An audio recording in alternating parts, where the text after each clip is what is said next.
പത്മശ്രീ പുരസ്കാരം ലഭിച്ച കണ്ടല്ലൂർ പുതിയവിള കൊല്ലകൽ വീട്ടിൽ ദേവകിയമ്മയെ മുൻ ഗോവ ഗവർണർ PS ശ്രീധരൻപിള്ള വീട്ടിലെത്തി ആദരിച്ചു.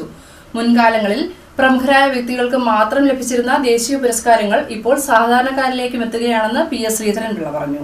പത്മശ്രീ പുരസ്കാരം ലഭിച്ച കണ്ടല്ലൂർ പുതിയവിള കൊല്ലകൽ വീട്ടിൽ ദേവകിയമ്മയെ മുൻ ഗോവ ഗവർണർ PS ശ്രീധരൻപിള്ള സന്ദർശിച്ചു.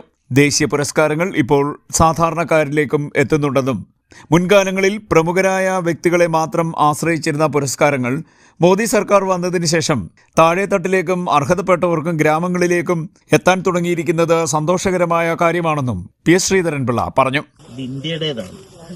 ലോകത്ത് ഏറ്റവും കൂടുതൽ ഈ ബോൺസായി അയച്ചിട്ട് പണം ഉണ്ടാക്കുന്നത് ചൈനയാണ്.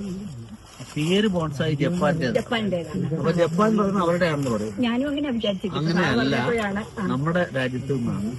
അത് ബുദ്ധമതം പ്രചരിപ്പിച്ചപ്പോ അതിന്റെ സന്യാസിമാരും പ്രചാരകന്മാരും ഒക്കെ അവരോടൊപ്പം പോയിട്ട് 1600 കൊല്ലത്തെ പഴക്കമേ ഉള്ളൂ.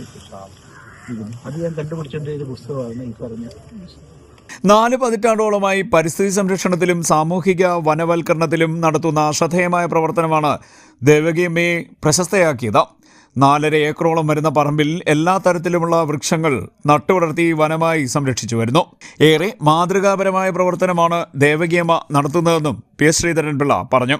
BJP സൗത്ത് ജില്ലാ പ്രസിഡന്റ് സന്ദീപ് വാചസ്പതി, ജില്ലാ ജനറൽ സെക്രട്ടറി കൃഷ്ണകുമാർ രാമദാസ്, മണ്ഡലം പ്രസിഡന്റ് R വിനോദ്, സംസ്ഥാന സമിതി അംഗം പാലമുറ്റത്ത് വിജയകുമാർ, പുളിയറ വേണുഗോപാൽ, കണ്ടല്ലൂർ പ്രദീപ്, രശ്മി S, രവീണ തോമസ്, ജയപ്രകാശ്, ബിനു സദാനന്ദൻ തുടങ്ങിയവരും PS ശ്രീധരൻപിള്ളയോടൊപ്പം ഉണ്ടായിരുന്നു.